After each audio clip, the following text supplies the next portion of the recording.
Merci d'avoir répondu présent à notre invitation pour notre conférence mensuelle organisée par l'Institut FMES en partenariat avec l'Université de Toulon. Aujourd'hui, on va traiter d'un sujet majeur qui est la position de la puissance américaine et les évolutions qu'on peut attendre à l'issue des élections qui ont placé Joseph Biden comme président des États-Unis.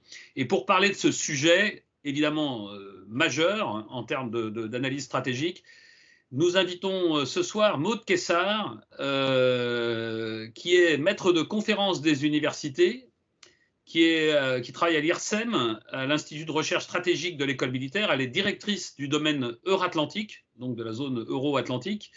Elle est spécialiste de la politique étrangère américaine. Elle enseigne à l'université Paris 2, à Panthéon-Assas. Et ses recherches portent sur les enjeux stratégiques américains, les compétitions de puissance, les guerres de l'information, les stratégies d'influence. Elle a écrit de nombreux articles, de nombreux livres, dont un livre qui s'appelle « Guerre de l'information et stratégie d'influence, propagande et diplomatie publique des États-Unis depuis la guerre froide ». Donc c'était édité aux presses universitaires de Rennes en 2019 et elle vient de publier avec Céline Maranger, tout récemment, un livre qui s'appelle « Les guerres de l'information à l'ère du numérique ». Elle a d'ailleurs évoqué ces deux aspects, États-Unis et numérique, lors d'un podcast de la boussole stratégique de la FMES le 18 mars dernier, que vous retrouvez sur notre site si vous le souhaitez. Et enfin, vous voyez, le sujet nous concerne tous et intéresse tous ceux qui s'intéressent à la stratégie et à la géopolitique.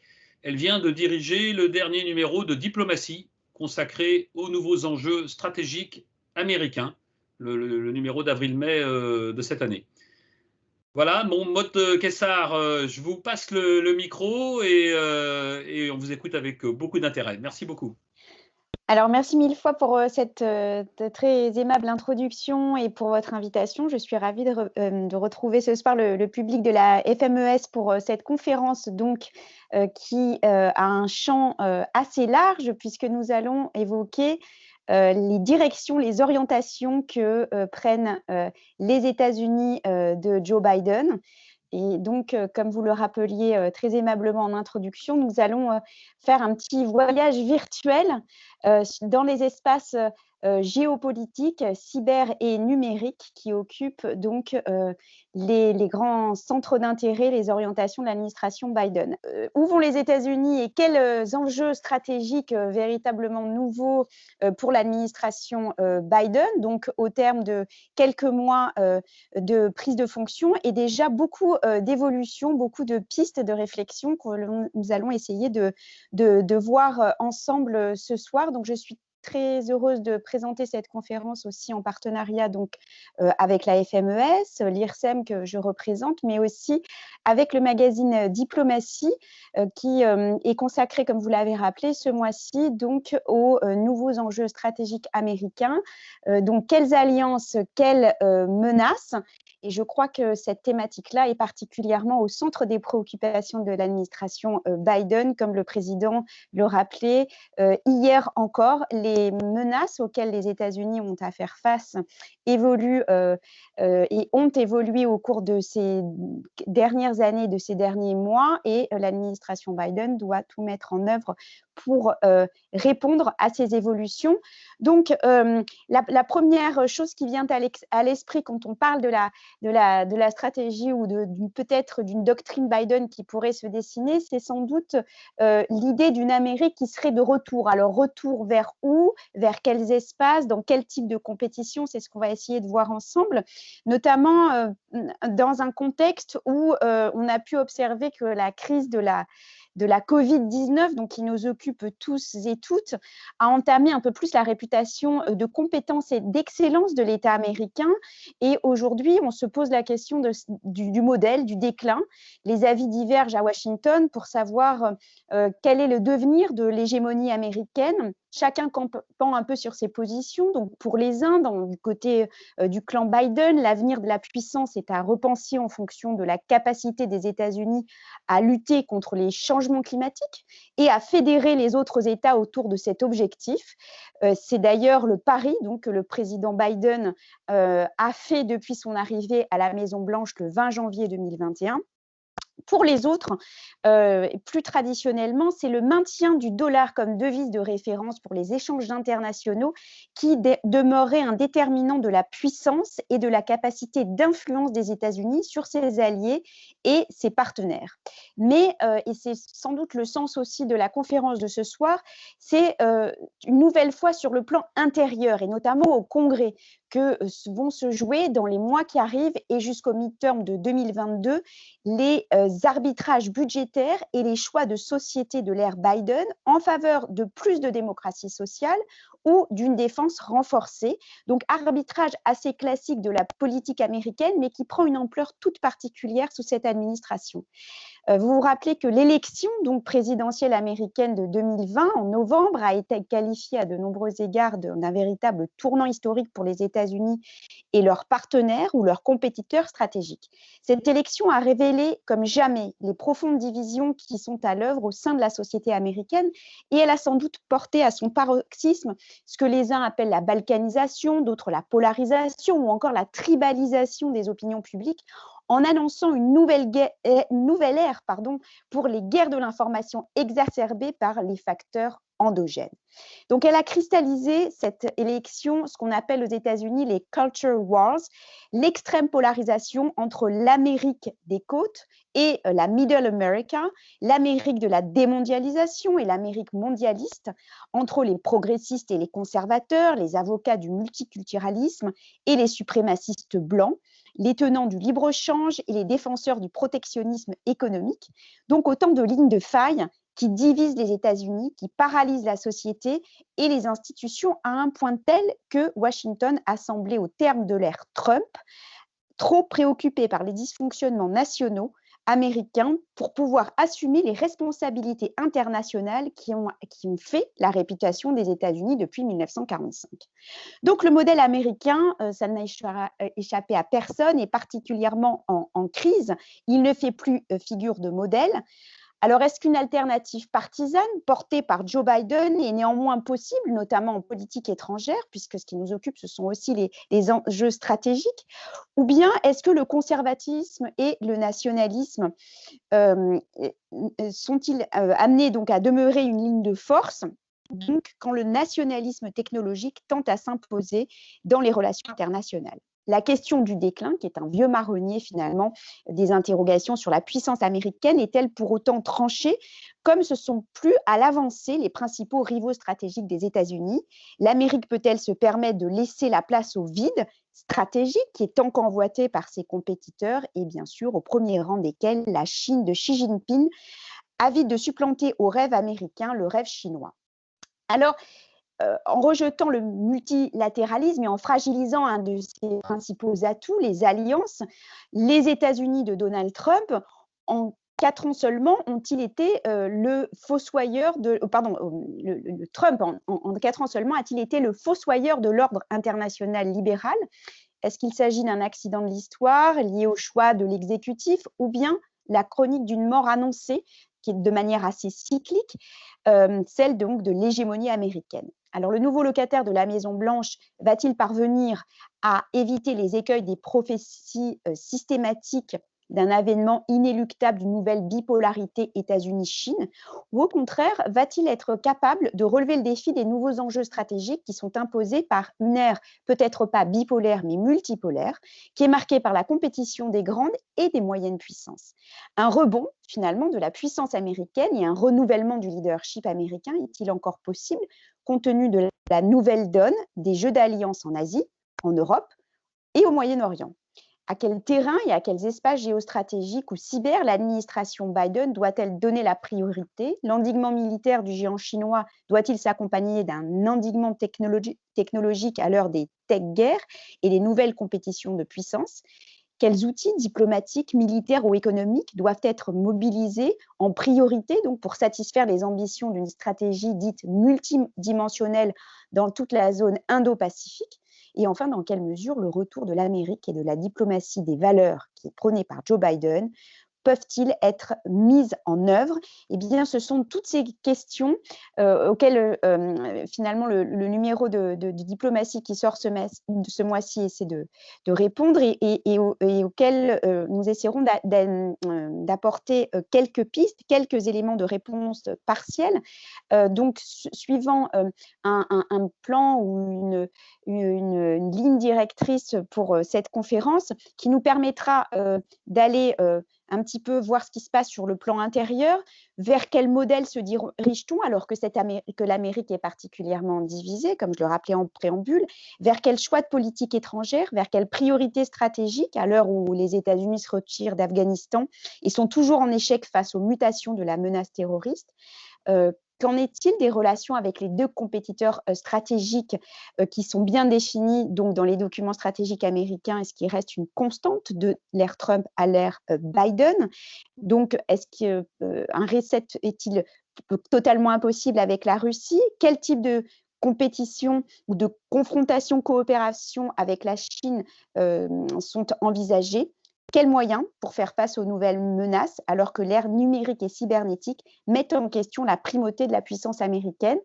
Donc, c'est ce que je vous invite à suivre tout de suite. Et pour commencer, donc, j'aimerais qu'on s'arrête un petit peu sur ce qui se passe en politique intérieure, donc, puisque la politique intérieure, les déterminants de la politique intérieure sont majeurs pour orienter donc les directions, les choix de politique étrangère. Donc, aujourd'hui, cette Amérique qui est divisée, polarisée politiquement, qui est divisée aussi face aux enjeux de la crise sanitaire, comme je le rappelais en préambule, eh bien, cela amène à avoir trois finalement objectifs qui tournent autour d'une ligne directrice majeure qui est celle de la reconstruction ou du nation building at home. Donc, l'idée étant à la fois de pouvoir faire aboutir un projet politique qui est un projet démocrate, qui est porté par Joe Biden. Et quand je parle de l'aboutissement d'un projet politique et démocrate, je fais référence à un projet démocrate de long terme, qui remonte aux années, au siècle dernier, à l'entre-deux-guerres donc du XXe siècle, voire et surtout à la période aussi de guerre froide et des années 60 pour un projet démocrate, donc l'ambition d'une démocratie sociale. Mais c'est aussi l'idée pour Joe Biden de pouvoir reconstruire un modèle de capitalisme américain pour répondre à cette ambition qui est une ambition de lutte à la fois intérieure et extérieure, donc l'idée étant de lutter contre le modèle chinois. Donc, cela ne vous aura pas échappé. Que propose Joe Biden, en fait, pour essayer de reconstruire finalement la nation américaine, la rassembler, faire de ce qu'on appelle du nation building at home, ce dont avait parlé aussi en son temps, dans un écho qui peut être parlant, le président Obama, dont Joe Biden était le vice-président. Qu'est-ce que ce New Deal, donc, comme héritage un petit peu de la tradition démocrate du grand président démocrate Franklin Delano Roosevelt, donc FDR? Qu'est-ce que Joe Biden propose et pourquoi est-ce que c'est un petit peu révolutionnaire? C'est une orientation qui est particulièrement intéressante. Alors, Joe Biden l'avait annoncé, il voulait un grand plan de relance pour les États-Unis. Il veut privilégier finalement une sorte, non pas de nationalisme économique, mais de patriotisme économique. Et on reviendra sur cette distinction intéressante. Il l'a concrétisé donc à la fin du mois dernier, une quinzaine de jours, dans son programme de Build Back Better, que certains ont pu considérer comme un Green New Deal. L'idée étant de pouvoir injecter donc dans la grande tradition démocrate des dépenses publiques un plan d'infrastructure qui s'élèverait à 2 000 2250 milliards de dollars. Donc, ce qui change et ce qui est novateur ou nouveau, c'est que ce plan de rénovation, de reconstruction à la maison est très large. Il ne s'agit pas simplement de se concentrer sur les infrastructures routières, portuaires ou aéroportuaires, mais de vouloir réinjecter aussi de l'argent public dans tout ce qui touche donc aux à des dépenses qui ne relèvent pas toujours de l'État fédéral et en particulier donc tout ce qui touche aux soins et donc à des budgets qui vont permettre d'investir dans ce qu'on appelle les infrastructures humaines en quelque sorte suite à la crise de la Covid et pour privilégier aussi des infrastructures d'accueil, de soins, de formation et de revalorisation salariale. Donc on est bien là dans des orientations de politique intérieure qui ont pour but de montrer que l'Amérique est solide, qu'elle est capable de finalement mettre un terme à des inégalités qui sont criantes sur le plan intérieur et qui sont largement médiatisées à l'extérieur et qui fragilisent le modèle américain. Donc, et dans ces priorités de ce grand plan de relance, il y a un axe qui est aussi assez important que j'évoquais et qui est la lutte contre le changement climatique, ce qui est assez nouveau. Donc, il ne s'agit pas simplement d'investir dans les réseaux électriques, mais aussi de mettre 174 milliards de dollars dans les véhicules électriques ou encore de créer aussi dans la grande tradition finalement des démocrates et des années 60 un Civilian Climate Corps, c'est-à-dire à hauteur de 10 milliards de dollars, c'est-à-dire finalement une agence dédiée qui va permettre de développer des projets environnementaux, protéger la biodiversité. Ça, c'est assez nouveau, on ne pensait pas nécessairement que Joe Biden investirait autant pour le climat. C'est un pari assez risqué sur le plan intérieur. Tout le monde ne peut pas forcément suivre, mais ce qu'il y a derrière tout ça, ce sont aussi des préoccupations extérieures. Comme je le rappelais, il s'agit aussi d'être fort vis-à-vis du compétiteur chinois. Car au cœur du plan de relance, outre donc les investissements que je viens de rappeler, il y a aussi les investissements qui vont être dédiés donc à la recherche et au développement et notamment à la National Science Foundation. Donc l'idée, c'est de pouvoir soutenir en fait l'innovation technologique pour être capable de soutenir la compétition avec la Chine. Donc ces budgets fédéraux à hauteur du produit intérieur brut n'atteignent pas les dépenses publiques que l'on pouvait avoir au temps des années 60. À l'époque, c'était autour de 2%. Aujourd'hui, c'est un petit peu en dessous de 1% pour donner un ordre de proportion. Mais tout de même, c'est fondamental. Et puis surtout, là où il y a quand même un retournement de situation important, c'est que, vous l'avez compris, Joe Biden entend aussi financer, donc dans la grande tradition démocrate, ces orientations-là, ce plan de relance en taxant les sociétés. Donc, il propose, et donc en revenant sur ce que Trump a fait au préalable, puisqu'il propose de revenir à 28% pour financer son plan sur 15 ans. Donc, un grand plan de reconstruction et de nation building at home, à la maison. Et donc, Joe Biden s'inscrit là dans cette tradition démocrate et il semble fermer aussi s'inscrire dans un tournant ou fermer finalement la page des héritages des années Reagan. Ce n'est pas parce qu'il dit que l'Amérique est de retour comme Ronald Reagan sur le plan international que pour autant sur le plan intérieur il suit ses orientations, pas du tout. Donc c'est une réforme du capitalisme qui est à l'œuvre et donc qui a pour but aussi bien de sécuriser les électeurs américains que de montrer à l'extérieur qu'on est solide et puissant et donc finalement que la démocratie marcherait peut-être mieux que certains régimes autoritaires. Alors, donc, on comprend bien que là, dans ces orientations qui sont prises par l'administration Biden, on est bien sûr donc au point de rencontre entre politique intérieure et politique extérieure. C'est particulièrement important de le rappeler. Alors, qui est aux commandes en dehors de Joe Biden pour choisir ses orientations, mais bien sûr la vice-présidente à ses côtés que vous voyez là sur le slide, pour défendre et représenter l'Amérique à l'extérieur, donc des dirigeants assez connus ou des responsables assez connus, notamment Anthony Blinken, donc au département d'État. Et puis aussi et surtout, ce qui va se jouer pour, comme je le rappelais en préambule, pour permettre à Joe Biden de concrétiser en fait les différentes orientations qu'il souhaite prendre, eh bien, il faudra négocier avec le Congrès. Et là, il faudra être fin négociateur sur le plan intérieur. Joe Biden est particulièrement aguerri à ce type d'exercice vu sa longue carrière politique. Il devra aussi s'appuyer sur les compétences, les réseaux de sa vice-présidente qui est elle aussi très influente sur le plan intérieur. On y reviendra si vous le souhaitez avec grand plaisir. Alors, ce qui est important aussi de souligner dans les constantes entre l'administration Biden et l'administration Trump, c'est qu'il y a des grands courants politiques ou des relais d'influence ou d'opinion qui sont persistants, majeurs. L'administration Trump a certes disparu, mais pas les électeurs et les soutiens du candidat Trump, pas non plus donc ce courant donc des chrétiens conservateurs américains qui est très marqué, qui s'est affirmé tout au long de l'administration Trump et qui est encore une force politique importante au Congrès et avec laquelle l'administration Biden doit jouer pour pouvoir défendre ses choix de politique extérieure.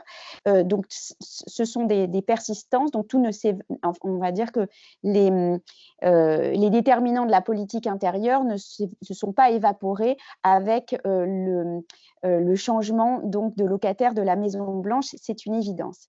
Donc, au Congrès, et je vous inviterai à le voir dans le magazine Diplomatie, on a réalisé plusieurs trombinoscopes, figures qui permettent d'un petit peu de se repérer pour savoir qui fait quoi ou qui sont les principaux acteurs de la politique étrangère, pas seulement au département d'État ou au Pentagone ou dans les différentes agences de renseignement, mais aussi au Congrès pour savoir qui prend la relève et quelles sont les têtes de liste qui pourraient agir et soutenir tel ou tel choix de politique extérieure. Alors, je vous inviterai à regarder donc ces différents organigrammes, figures ou trombinoscopes. Ce qui est intéressant de remarquer, c'est peut-être parfois la dichotomie ou les choix les différences qu'il peut y avoir entre les priorités que l'opinion publique américaine peut donner à la politique étrangère, les grandes priorités pour l'opinion publique américaine, et puis les choix que font les dirigeants. Alors, évidemment, ce qui vient en premier pour les citoyens américains, c'est protéger les emplois des travailleurs américains à 75%. Et puis, dans le cas de la crise de la Covid, la deuxième priorité est d'essayer donc de limiter la propagation des maladies infectieuses.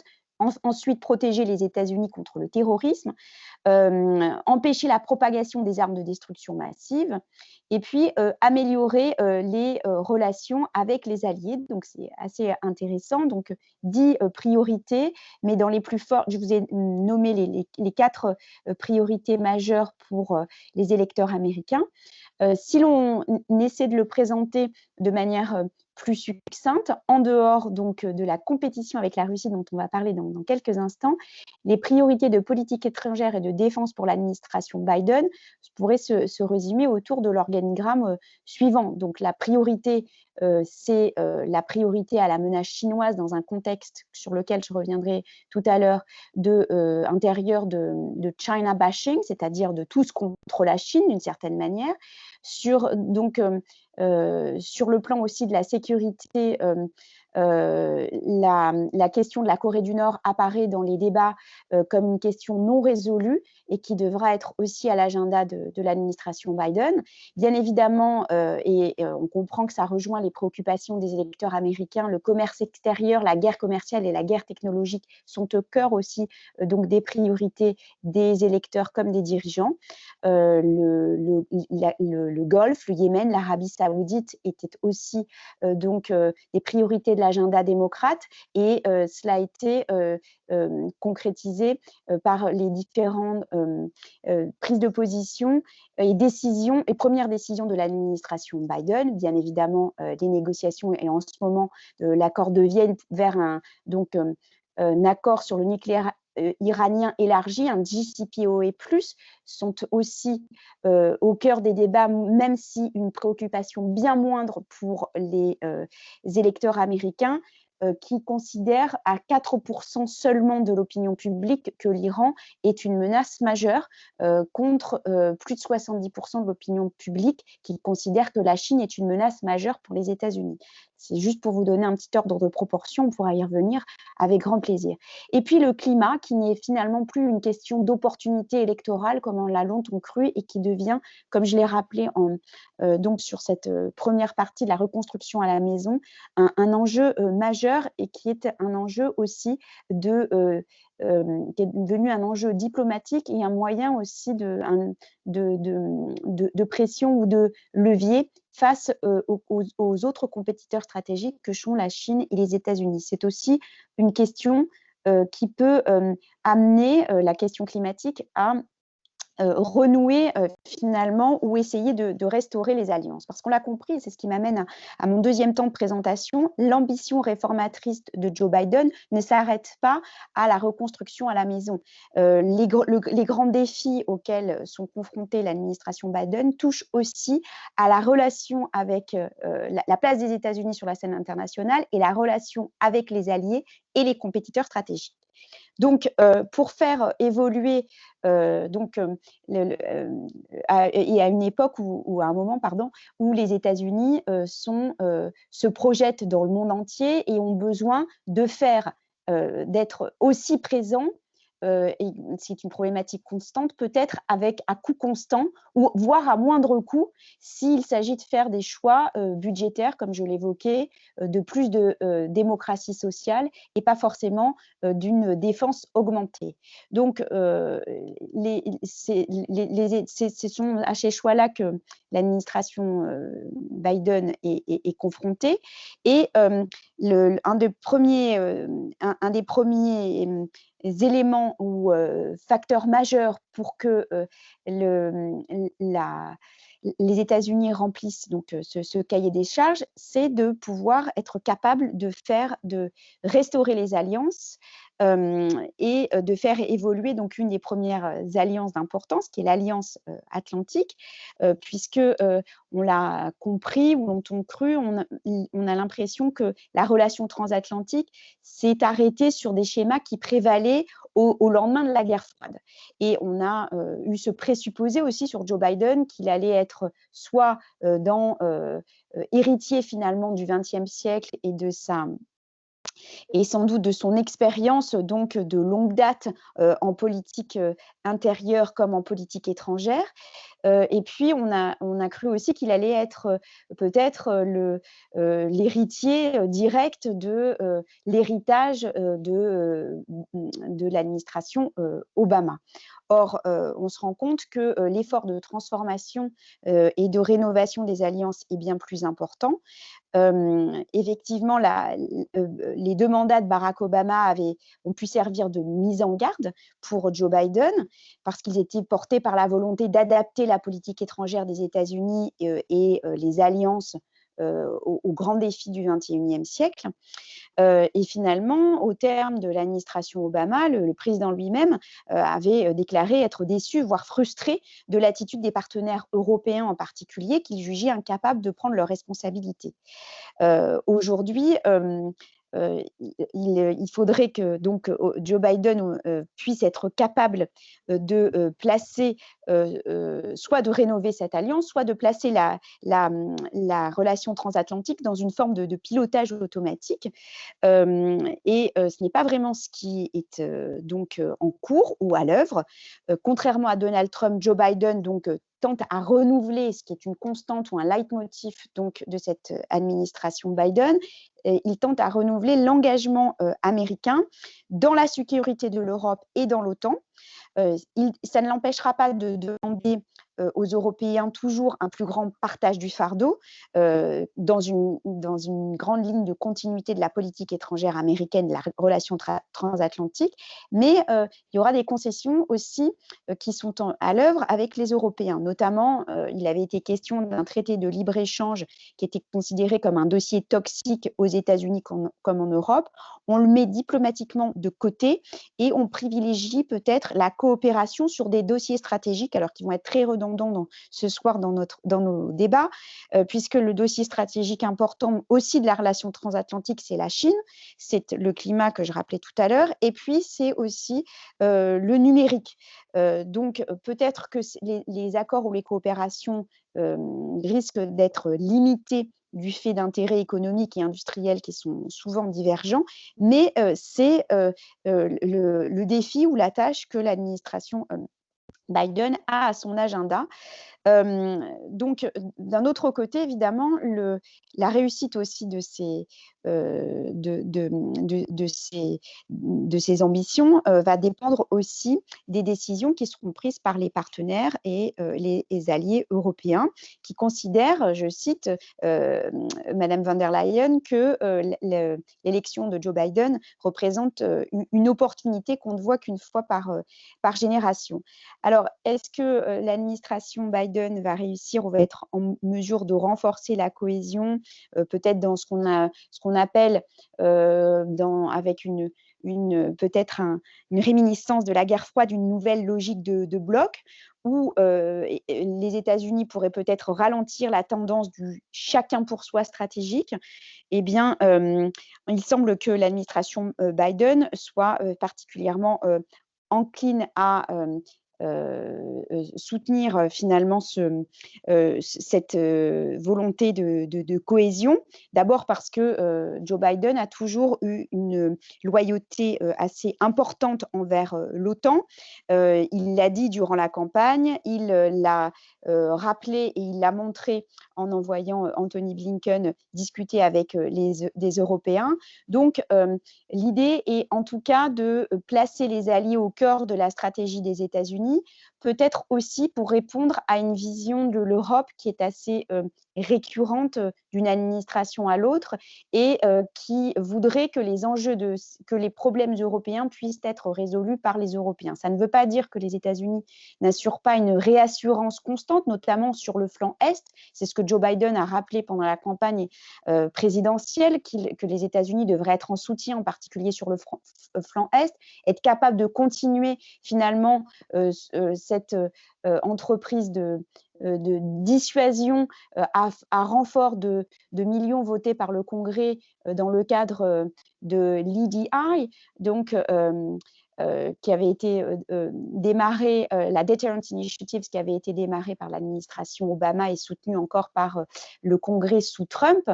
Alors, tout cela se fait sur fond finalement de rivalité ou de compétition stratégique très dure, réaffirmée avec la Russie de Vladimir Poutine, mais pas que. Il y a effectivement, on est reparti dans une guerre des mots qui ne vous a pas échappé lors notamment de cette interview télévisée de Joe Biden qui répondait par l'affirmative à la question Vladimir Poutine est-il un tueur? Donc, bien sûr, ça posait un cadre quand même assez violent de la relation États-Unis-Russie. Pour autant, peut-être qu'il y a quelques points de nuance à apporter sur cette rivalité et compétition dure qui intéresse aussi les alliés européens. Alors, il est vrai que l'administration Biden a eu des positions, l'équipe de campagne Biden a eu des positions très fermes et très dures vis-à-vis de la Russie pendant la campagne, et que avec ces dernières déclarations du président ou ce cadre posé par le président, il est difficile d'imaginer ce qui avait été entrepris lors de la première administration Obama. Peut-être que vous vous rappelez qu'on appelait donc le reset, entre la remise à zéro des relations entre les États-Unis et la Russie entre 2010 et 2012. Cela paraît assez improbable et illusoire de croire qu'il y aura un reset. Et pour autant, il y a eu quand même quelques signes de coopération ou de rapprochement sur des dossiers que l'on pourrait appeler plus techniques ou qui touchent donc à la question des armements et notamment donc au tout début de la prise de pouvoir de Joe Biden. Vous vous rappelez qu'en janvier, Joe Biden et Vladimir Poutine ont réussi à reconduire in extremis, en fait, pour une période de 5 ans, le traité New Start, donc qui devait être quand même propice à une relance du dialogue bilatéral et qui allait finalement en contradiction de ce que Trump avait annulé avec la fin donc du traité FNI en 2019. Donc, il y a des points de coopération. Il y a eu aussi des points de coopération sur des dossiers quand même qui restent assez brûlants.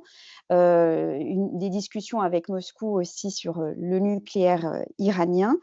Mais le point de difficulté qui recoupe ce que je disais en première partie sur l'importance des déterminants intérieurs, ce qui finalement siphonne totalement la relation Russie-États-Unis ou États-Unis-Russie, c'est sans doute la perception de la menace russe sur le plan en politique intérieure américaine et particulièrement dans le camp démocrate et au sein de l'administration Biden, où on a beaucoup de responsables, notamment le directeur de la CIA, qui connaissent bien la Russie et qui s'en méfient d'autant plus que la Russie est perçue comme étant donc l'instigatrice de cette fameuse ingérence donc dans les élections présidentielle de 2016. Les démocrates ne pardonneront pas le fait qu'ils aient perdu les élections de 2016. Beaucoup donc de ce qu'on appelle les staffers, donc les responsables de cabinet donc de l'équipe Biden sont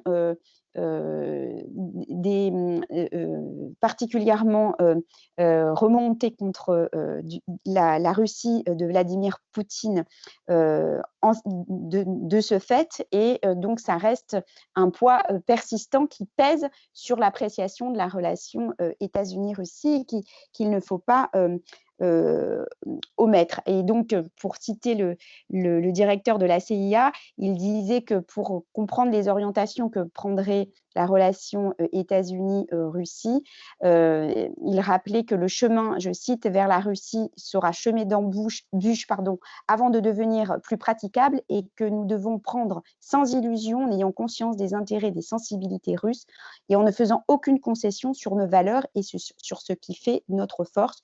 Donc, on est bien dans un discours de fermeté extrême face aussi à des enjeux, à des démonstrations de force et de puissance qui se sont manifestées au cours de ces dernières années de manière particulièrement explicite, notamment en Méditerranée, et je pense que c'est des enjeux dont vous êtes particulièrement familiers, les démonstrations de la puissance russe, les provocations de Moscou, notamment pour réaffirmer finalement un soutien à la Syrie de Bachar el-Assad, ont été perçus aussi comme des provocations fortes vis-à-vis donc du géant américain. Et donc tout cela est bien perceptible et à l'esprit de l'administration Biden.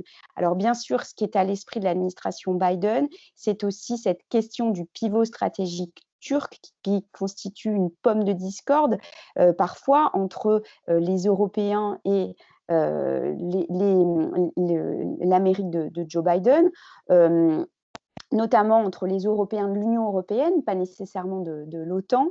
Donc cette pomme de discorde est bien à l'agenda aussi américain. Même si il est plus difficile donc de l'aborder directement, on comprend que la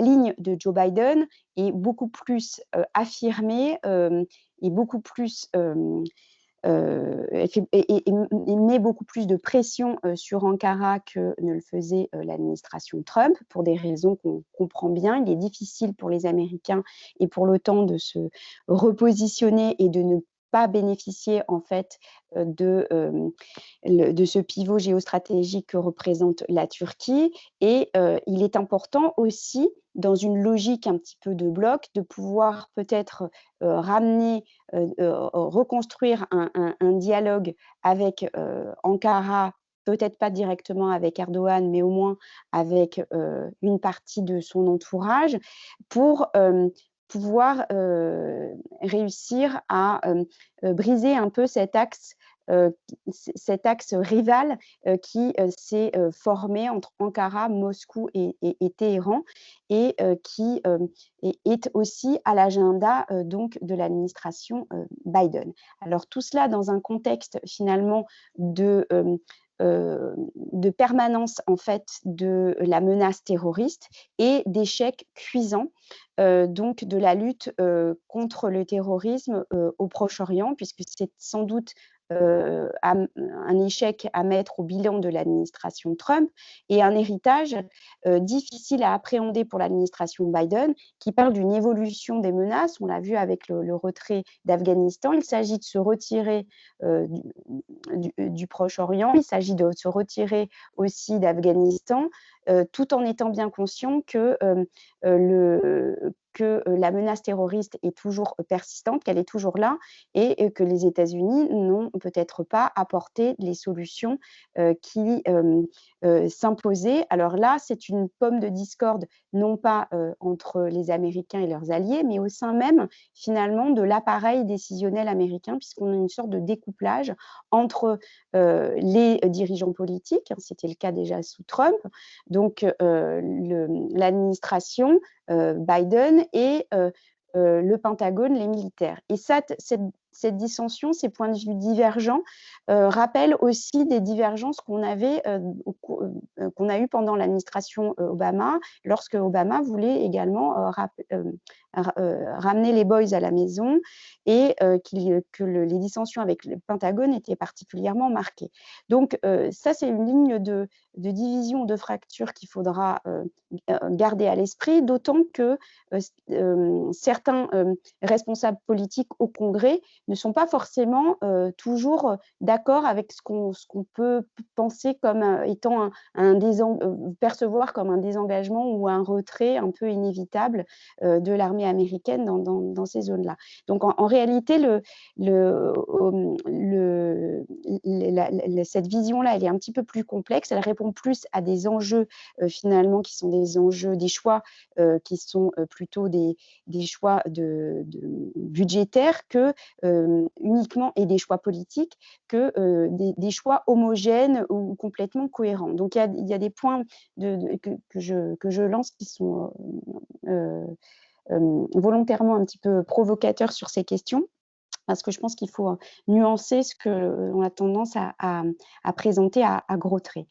Alors, dans l'horizon proche aussi de la relation avec les alliés, il y a tout ce qui touche à ce que les États-Unis perçoivent comme l'arrière-cour de l'Europe, et notamment pas forcément l'Afrique du Nord, mais toute l'Afrique bien évidemment, et puis après, je reviendrai aussi sur une autre zone de prédilection qui est comparable donc à l'Afrique.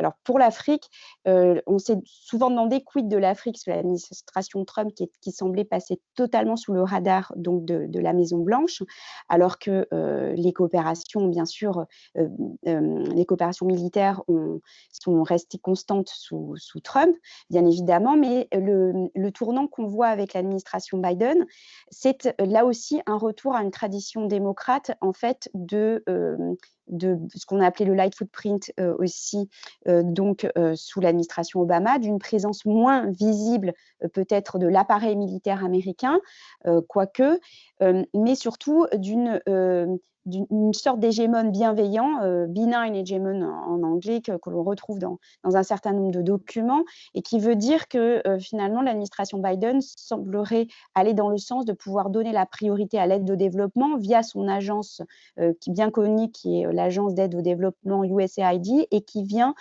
en soutien souvent des opérations militaires de l'AFRICOM, donc du commandement militaire régional américain dans cette zone-là. Donc, c'est une présence assez multidimensionnelle qui est envisagée par l'administration Biden et qui va être soutenue par des grandes figures qu'on connaît donc chez les démocrates, et notamment par Samantha Power, qui était une figure de l'administration Obama et qui a pris la direction de l'agence d'aide au développement, donc ce qui est un signal fort. Donc, ce signal fort, on ne le retrouve pas que sur le continent africain, on y reviendra, et je lance sans doute aussi une piste de réflexion. Dans l'agenda de l'administration Biden, il y a aussi, et dans sa volonté de présence discrète, mais d'un engagement renouvelé, en tout cas par les voies de l'aide au développement et de l'engagement diplomatique, se présente aussi à l'agenda un autre continent quand même majeur et qui est beaucoup plus proche des États-Unis. Il s'agit bien sûr donc de l'Amérique latine, qui a semblé être donc séparé par le fameux mur de Trump qu'on voit à l'écran, qui a fait l'objet de beaucoup de discordes avec les questions migratoires, qui sont toujours donc une préoccupation majeure en fait des États-Unis de l'ère Biden, avec des enjeux complexes, puisque beaucoup donc, de puissances extra-régionales, notamment la Russie et la Chine, se sont invitées dans l'arrière-cour américaine et sont venues challenger les prérogatives américaines dans cette zone-là et les alliances privilégiées des États-Unis. Donc, renouer les alliances dans cette zone interaméricaine, c'est un vrai défi pour l'administration Biden, un défi assez incertain, même si là aussi, il y a plusieurs pistes qui sont lancées par l'administration Biden. D'abord parce que Joe Biden est aussi un fin connaisseur de l'Amérique latine et de la zone Caraïbe, puisqu'il y a été particulièrement investi. Il tend, comme l'avait fait Barack Obama aussi lorsqu'il était vice-président, à normaliser les relations avec Cuba, à continuer à soutenir un régime démocratique au Venezuela et à trouver des solutions et à tendre la main aussi donc au Mexique pour essayer de trouver des solutions à la question migratoire. Donc, là où il y a des points de similitude ou de parallélisme possible donc avec le continent africain que j'évoquais à l'instant, dans une tradition démocrate aussi, cela touche donc aux questions de l'aide au développement et à la possible présence américaine via l'agence d'aide au développement donc des États-Unis, donc cela fait partie finalement de cette stratégie multidimensionnelle qui avait été esquissée au Congrès, avancée aussi par Trump, et tout cela pour finalement être présent ou être en compétition avec la Russie et la Chine, qui sont très présents en Amérique latine.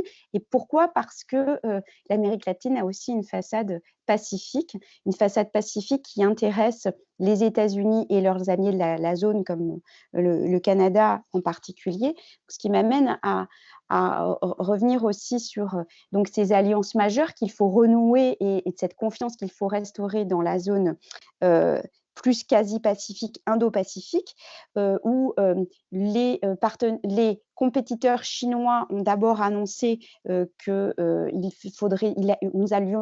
les États-Unis et la Chine allaient tourner la page de l'ère Trump, comme si toute cette relation difficile entre les États-Unis et la Chine était seulement liée à la personnalité de l'exécutif américain. C'est un petit peu plus complexe que cela, bien évidemment. Et ce qui est intéressant de noter sur ce point de continuité, c'est que l'administration Biden entend donc poursuivre cette stratégie multidimensionnelle pour un Indo-Pacifique libre et ouvert. C'est ce que Joe Biden a rappelé tout de suite lorsque il a eu sa première conversation avec donc Xi Jinping en février, où il a rappelé que ce qui était important pour les États-Unis, ce qui était prioritaire, c'était de protéger la sécurité, la prospérité, la santé et le mode de vie du peuple américain, mais aussi de maintenir la région Indo-Pacifique libre et ouverte. Donc, entre autres priorités ou préoccupations pour cette zone, bien évidemment, Joe Biden a mis en avant des actions, il a dénoncé, pardon, des pratiques économiques coercitives et injustes, la répression à Hong Kong et les actions de plus en plus autoritaires, bien sûr, qui sont menées à l'égard de Taïwan. À l'issue de cet entretien, on rappelle que Joe Biden, là aussi, s'est lancé finalement dans une guerre des mots peut-être moins violente ou directe que l'on a rappelé à l'égard de Vladimir Poutine, mais il a quand même conclu, en résumé de ses entretiens, que le géant chinois donc, était le compétiteur le plus sérieux des États-Unis, tout en prenant bien soin de ne pas qualifier la Chine d'ennemi. Et il me semble que ce point est particulièrement important parce qu'on comprend que même s'il y a la compétition de puissance entre la Chine et les États-Unis est une constante de l'administration Trump à l'administration Biden. Pour autant, la méthode va être radicalement différente, même si l'administration Biden entend donc avoir recours aux sanctions vis-à-vis de la Chine. Elle place d'abord le respect du droit international et la défense des droits humains donc au devant de son agenda. Je vous rappelle que Anthony Blinken disait dans son premier discours de politique étrangère, il faut défendre nos valeurs lorsque les droits de l'homme sont bafoués au Xinjiang ou lorsque la démocratie est foulée aux pieds à Hong Kong, car si nous ne le faisons pas, la Chine agira avec une impunité encore plus grande. Donc, on comprend que, outre ces déclarations d'intention, c'est quand même une ligne diplomatique qui s'affirme pour l'administration Biden. Alors, bien sûr, on a compris que là aussi, dans cette zone-là, pour que les États-Unis puissent faire face aux défis posés par le géant chinois, les États-Unis vont s'efforcer de se coordonner avec leurs alliés et partenaires de cette zone Indo-Pacifique, mais aussi avec les alliés européens qu'ils invitent à s'exprimer et à agir de façon encore plus visible dans cette zone-là. Donc, est-ce que finalement, on se dirige vers un piège de Thucydide annoncé par le politologue américain Graham Allison? Il faut sans doute nuancer ce point de vue qui avait été particulièrement évoqué souvent au cours de l'administration Trump, d'un conflit ouvert entre la Chine et les États-Unis. Il faut sans doute nuancer parce que même si, bien évidemment, on a une continuité de cette volonté d'endiguement de la puissance militaire chinoise par un investissement militaire continu donc, dans cette zone, c'est aussi et surtout sur le volet des alliances et pas que militaires que l'administration Biden insiste et qu'elle s'est manifestée d'abord en nommant un coordinateur pour l'Indo-Pacifique au sein du Conseil national de sécurité, qui est Kurt Campbell, qui avait été aussi un secrétaire d'État adjoint pour les affaires est-asiatiques et pacifiques, donc sous l'administration Obama. Là encore, une figure qui revient et qui s'inscrit donc dans ce même effort. Et puis, le renouveau donc des discussions plus ouvertes du fameux Quad qui avait disparu un petit peu pendant l'administration Biden, donc qui a permis donc au président Biden de discuter avec ses homologues japonais, indiens et australiens le mois dernier après une visite d'Anthony Blinken dans la zone. Et puis tout cela ça a été suivi d'un appel donc téléphonique du conseiller national à la sécurité, donc Jake Sullivan, qui a discuté avec les partenaires européens, français, britanniques et allemands, car le message est clair: pour que les États-Unis aient les moyens de s'investir suffisamment dans cette zone pour pratiquer un ce qu'on a appelé sous Obama un congagement, du containment et de l'engagement, c'est-à-dire de l'endiguement finalement, eh bien, les États-Unis ne pourront pas y aller seuls. Donc, il semblerait qu'ils ne pourront pas y aller seuls et ils devront continuer les efforts de modernisation de leur appareil militaire, que ce soit donc pour la Navy ou que ce soit sur le plan de l'Air Force ou de la Space Force, qui est aussi un volet de la compétition de puissance sur lequel je passe rapidement et sur lequel on pourra revenir si vous le souhaitez. Tout cela ayant pour but finalement d'équilibrer un petit peu les outils donc mis en œuvre pour essayer d'endiguer la Chine, et ce qui s'inscrit finalement dans cette vision qu'avait annoncé le politologue américain Walter Russell Mead.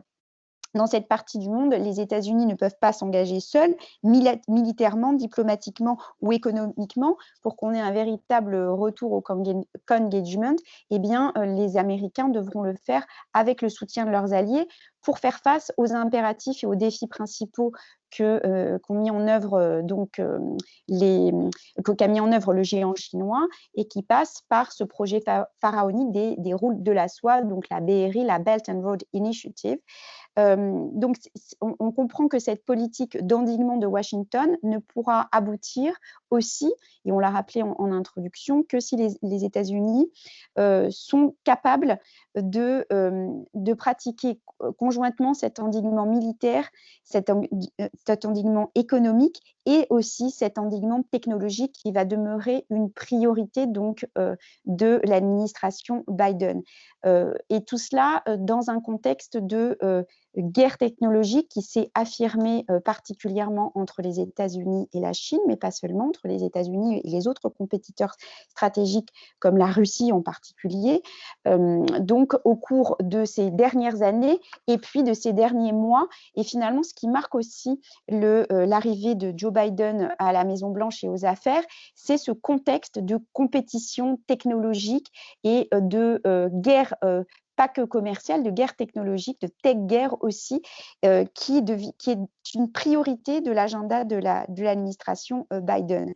Effectivement, on a vu que la trade war, donc la guerre commerciale, a fait l'objet d'une attention considérable durant l'administration Trump, mais c'est bien la tech war, la guerre technologique, cette confrontation qui est au cœur des enjeux de puissance, qui va être au sommet de l'agenda. Donc je rappelle que quand même la tech guerre, elle se situe à cette intersection entre les mondes matériels et immatériels, et elle a pour conséquence ultime de potentiellement muter en conflit ouvert.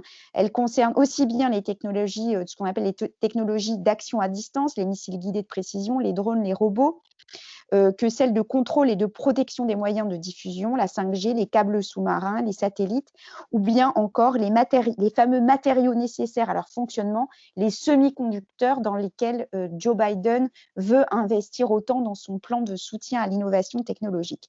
Alors, finalement, on comprend que cet enjeu-là, il est majeur parce que c'est la primauté finalement américaine qui est en question. C'est sur ce terrain-là aussi que se joue le renouvellement du leadership américain. Donc, on a vu que dans ce contexte, pour essayer de faire face donc, à la concurrence des géants chinois et russes, les États-Unis ont multiplié les déclarations d'embargo au gouvernement chinois, notamment sur les ventes relatives aux semi-conducteurs. Ils ont mis la pression à Pékin au sujet des terres rares, aussi sur la question de la course au brevet, et puis aussi et surtout sur la question de la 5G, de la multiplication de satellites en orbite.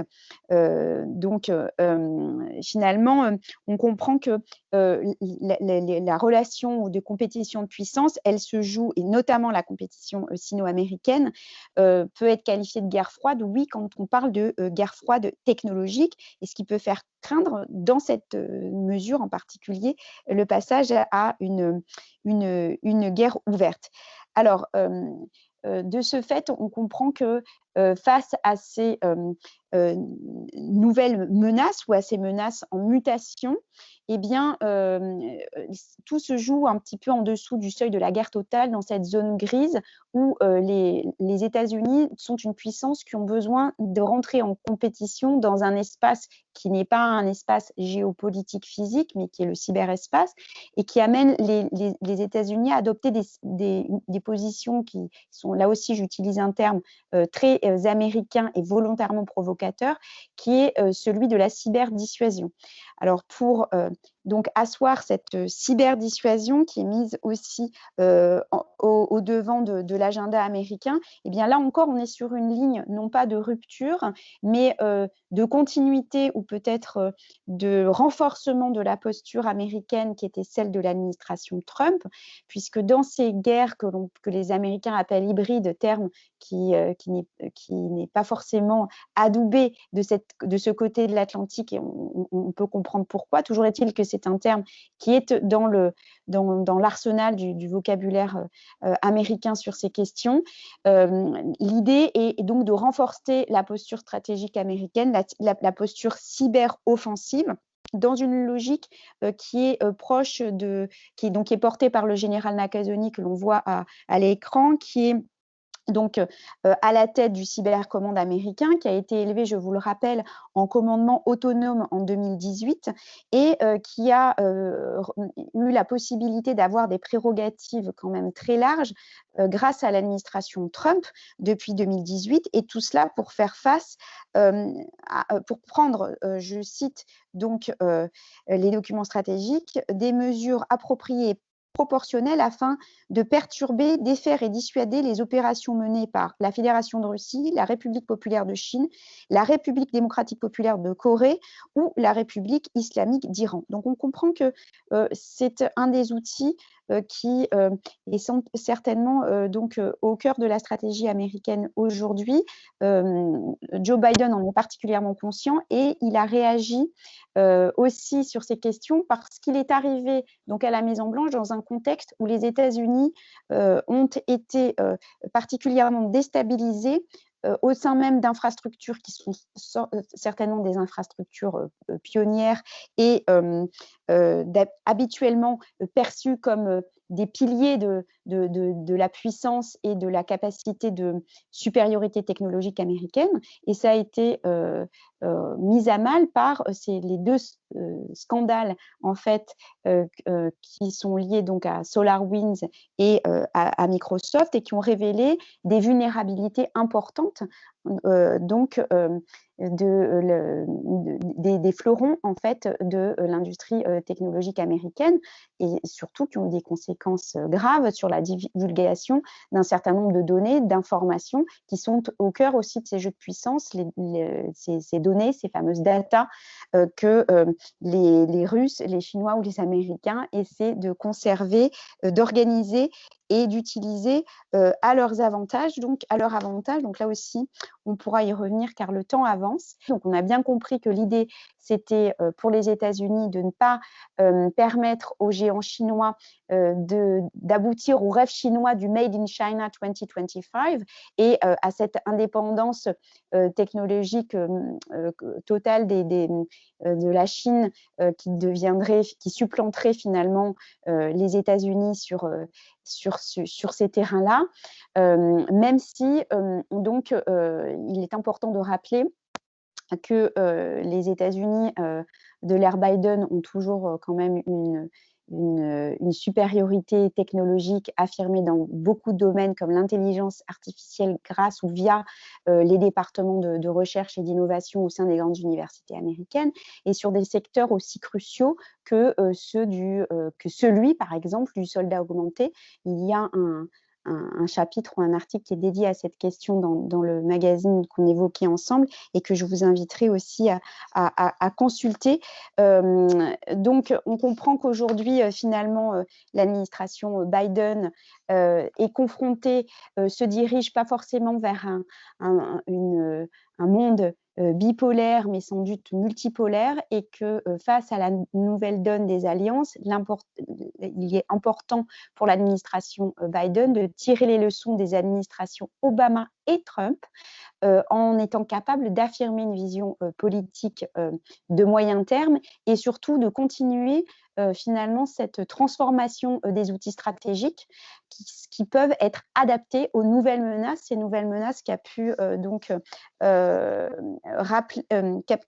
évoquer Joe Biden dans son dernier discours, en privilégiant aussi donc peut-être pas le nationalisme technologique, mais le patriotisme économique. C'est ce qui est donc au cœur donc des préoccupations de Joe Biden aujourd'hui. On le comprend bien, et on l'a compris, l'ensemble de ces enjeux, il n'y aura pas de révolution copernicienne, mais des évolutions quand même qui cristallisent à la fois les enjeux et les préoccupations de politique intérieure et de politique extérieure.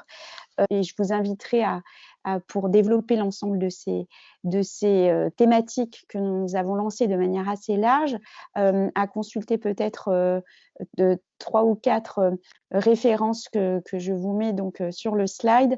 Alors, dans un temps proche, donc la géopolitique des États-Unis qui sort ce mois-ci, pour revenir sur ce que Trump a porté en germe et qui est l'héritage finalement que Joe Biden a géré, Alliances and Power Politics in the Trump Era, et puis sur les questions, pour ceux qui s'intéressent particulièrement aux guerres de l'information à l'ère numérique, aux questions aussi de cyber, et bien l'ouvrage donc Guerre de l'information à l'ère numérique, et puis les différents podcasts que l'on peut aussi avoir à l'IRSEM sur ces questions. Merci infiniment de votre attention. Je rends le micro tout de suite et j'arrête le partage pour qu'on puisse se voir, ce qui sera quand même beaucoup plus sympathique, parce que je vous avoue que c'est un exercice un peu particulier.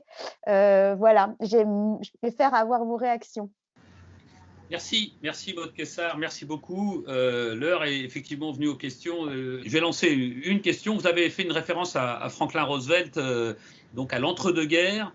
Cette référence, est-ce qu'elle est portée par l'administration Biden? C'est-à-dire que est-ce qu'explicitement ils font cette référence et ce parallèle entre Biden et Roosevelt?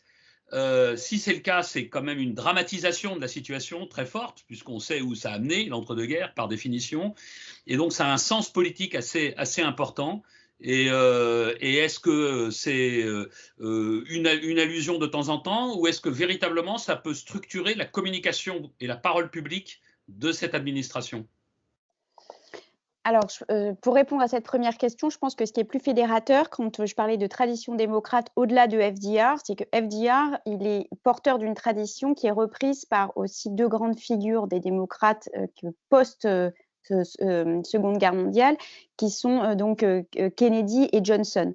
Et donc, se réclamer de FDR, c'est pas forcément dramatique aux États-Unis si on pense aussi au contexte de l'après-crise de 29, parce que aujourd'hui l'Amérique traverse donc une crise sanitaire, une crise économique, une crise politique, et c'est peut-être dans cette référence de reconstruction de politique des grands travaux que la relation ou le lien avec l'administration de Franklin Delano Roosevelt peut être perçu peut-être comme un aspect plus positif que négatif. Mais encore une fois, le lien, il est aussi à faire avec les grandes réformes des années 60 aux États-Unis, donc qui ont été mis à l'agenda de l'administration Kennedy, puis concrétisés par l'administration Johnson.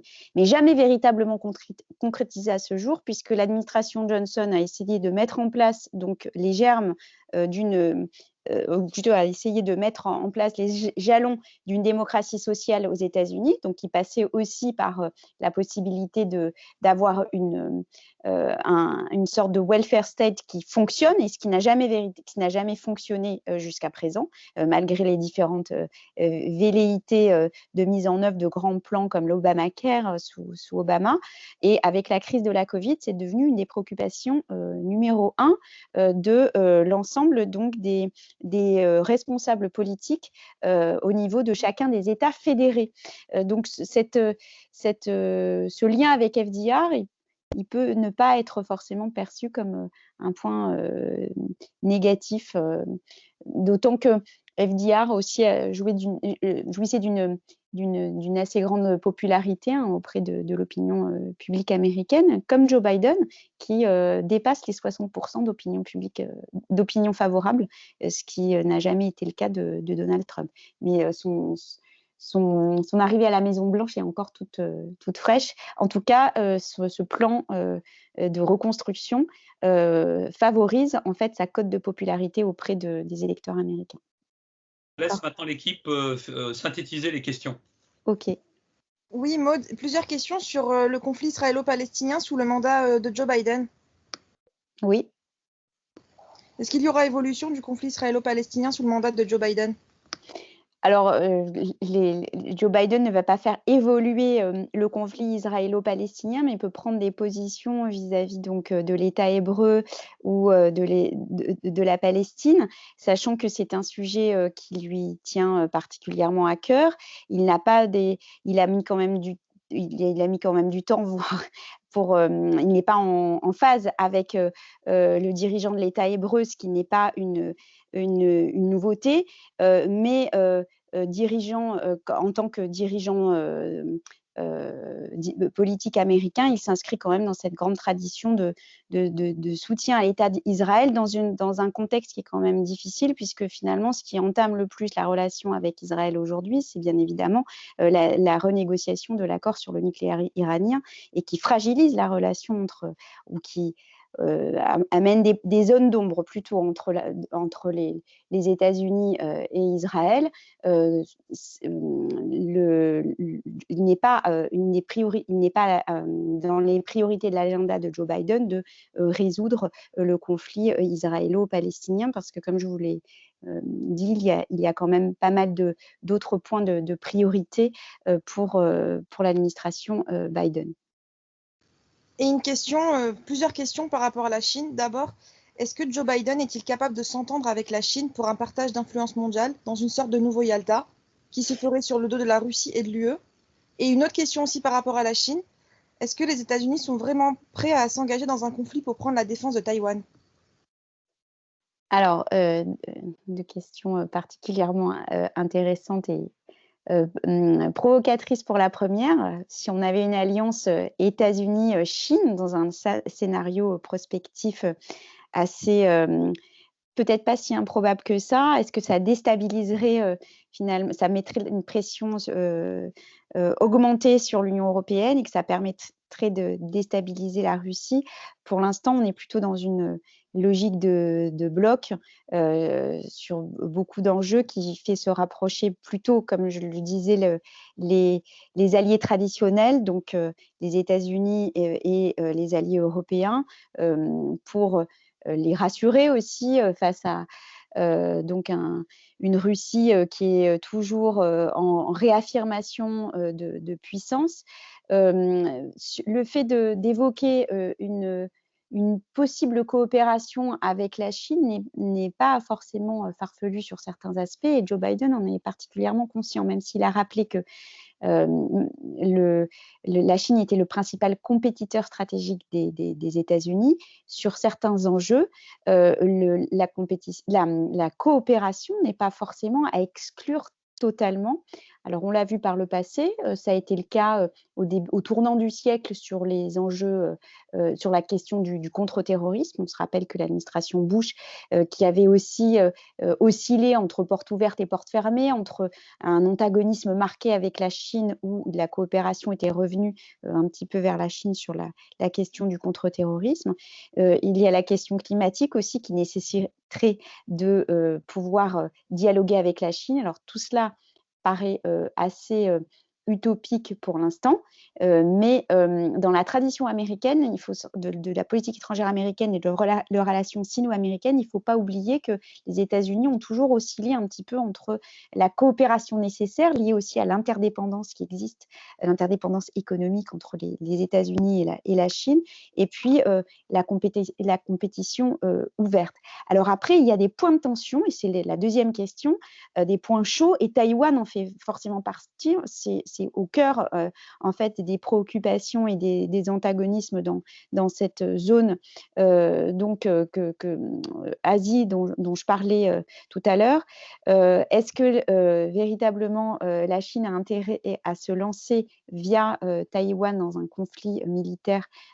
Personnellement, je ne le pense pas, mais ça sera c'est un sujet de friction, de pression et de négociation important entre les deux États.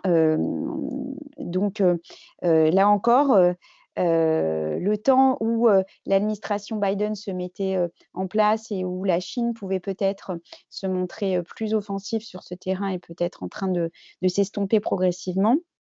Et l'administration Biden est particulièrement vigilante, en tout cas sur le plan diplomatique, sur cette question. Et ça fait partie aussi de ce jeu de guerre des mots que j'évoquais avant de passer à une guerre ouverte. Donc il y a plein de moyens de mettre un petit peu la pression aux uns et aux autres pour montrer qui est le plus fort, sans forcément passer à un conflit ouvert. En plus, est-ce que l'armée populaire chinoise aurait véritablement intérêt à se lancer dans un conflit ouvert avec les États-Unis à Taïwan? Sans doute pas pour l'instant. Donc, je suis réservée sur la possibilité d'un conflit ouvert. Ça ne veut pas dire qu'il n'y a pas des points de tension, des points conflictuels dans toute cette zone entre les deux géants militaires.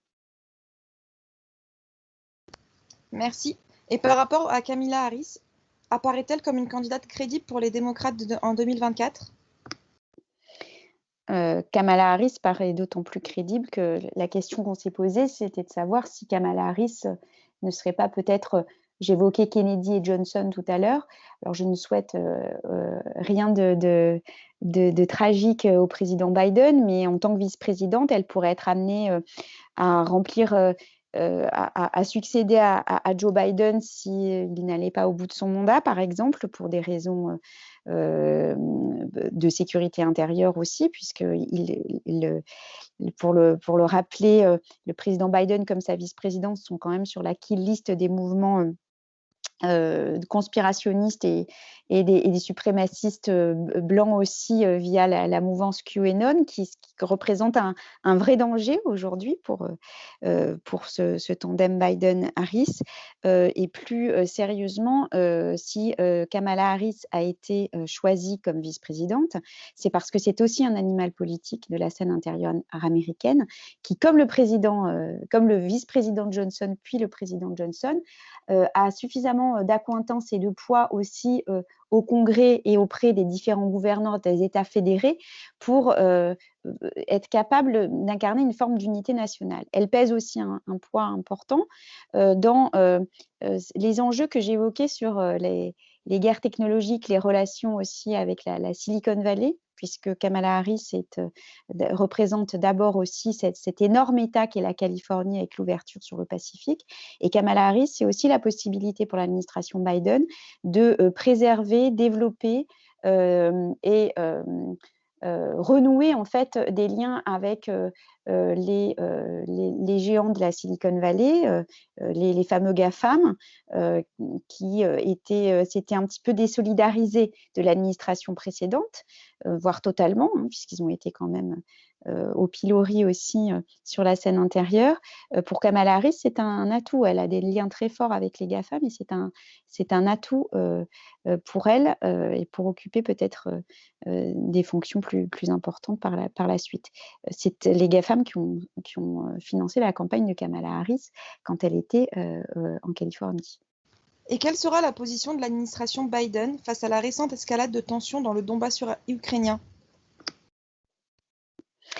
Alors, ce qui est intéressant dans cette question-là, c'est que l'administration Biden, comme je le rappelais sur d'autres continents, semble vouloir jouer les stratégies de contournement et sans vouloir être particulièrement provocatrice en annonçant un renforcement d'un soutien militaire possible. En revanche, ce qu'on note et ce qu'on observe, c'est qu'il y a des budgets importants qui sont alloués toujours via l'agence d'aide au développement à ces régions, ces régions de conflits toujours ouverts, et l'Ukraine en fait partie. Donc il y a un soutien américain qui est plus diffus et qui est soutenu par donc cette ligne de l'administration Biden qui a pour but, ou qui veut finalement soutenir les populations locales via l'agence d'aide au développement. C'est une stratégie ou une vision qui a été aussi celle de la guerre froide, et qu'on retrouve assez étonnamment là sur le cas ukrainien. Donc c'est assez intéressant qu'on évoque cette question. Et vous parliez des GAFAM. Joe Biden est-il prêt à mettre fin au monopole des GAFAM ou à les démanteler, par exemple? Alors, c'est une question qui était à son dans son agenda de campagne, puisqu'il y avait un consensus aussi au Congrès pour pas forcément démanteler les GAFAM et aller jusqu'au bout de cette ligne dure, parce que ça a été évoqué au Congrès, mais c'était pas forcément la ligne des modérés qu'incarne Joe Biden, qui voulait aller jusqu'au bout de ce processus. L'idée, c'était quand même de leur demander de rendre un certain nombre de comptes, mais comme je l'évoquais à l'instant, c'est difficile de se passer aussi du soutien des GAFAM, pas que pour leur poids financier, mais pour ce qu'ils représentent dans ce qu'on appelle nation branding américain, la possibilité de vendre la marque Amérique à l'étranger, et aussi d'établir des coopérations face aux nouvelles menaces, celle de l'ère numérique ou des guerres hybrides, où les GAFAM ont beaucoup à apporter en soutien, pas que sur l'innovation technologique, mais en soutien aussi aux initiatives du département d'État. Et cela, Joe Biden l'a particulièrement en tête, puisqu'il était vice-président de l'administration Obama au moment où les GAFAM étaient particulièrement proches du département d'État. Donc démanteler les GAFAM, cela pourrait répondre finalement à des préoccupations de politique intérieure qui ont été évoquées pour pouvoir peut-être limiter leur influence ou leurs effets, notamment en période électorale, ou pour arriver à réguler le débat public. Donc aujourd'hui, les démocrates en particulier regardent avec beaucoup d'attention ce qui est fait en termes de régulation en fait du rôle des GAFAM en Europe, plutôt que de penser véritablement à les démanteler totalement. Et puis on a pu observer aussi que depuis l'avènement ou l'investiture de Joe Biden à la Maison-Blanche, les GAFAM ont observé aussi une petite révolution de leur côté, un peu copernicienne, puisqu'ils ils ont fait en sorte de pratiquer beaucoup d'autorégulation. Ils ont aussi essayé comme vous l'avez vu en supprimant le compte Twitter de Donald Trump et d'un certain nombre d'autres personnalités marquantes de la vie politique américaine, ils se sont positionnés dans le débat public, et donc ils sont un petit peu sortis du bois sur certains sujets. Donc c'est un sujet, c'est le démantèlement des GAFAM ne se fera pas à l'initiative tout de suite de Joe Biden, en raison de toutes ces lignes d'intérêt convergents, ou finalement d'autorégulation ou d'auto-ajustement que les GAFAM sont en train d'opérer. Alors quand on dit les GAFAM, c'est un peu large, c'est vrai pour Twitter en particulier. Microsoft a aussi besoin de coopérer avec le gouvernement américain, et pas que pour les raisons qu'on évoquait tout à l'heure, de vulnérabilité aussi, contre lesquelles les dirigeants de Microsoft essaient de lutter. Donc, il y a besoin peut-être de coopération, de coordination entre les GAFAM et l'administration Biden. Et c'est quand même à l'œuvre, parce que si on avait l'impression d'une désorganisation importante et justement d'un manque de coordination entre les acteurs privés et publics sous l'administration Trump, c'est pas le cas de ce qui est en train de se passer pour l'administration Biden. Et ça, c'est un des points importants, une plus grande coordination entre les agences institutionnelles et les partenaires privés, notamment les grandes entreprises de la Silicon Valley.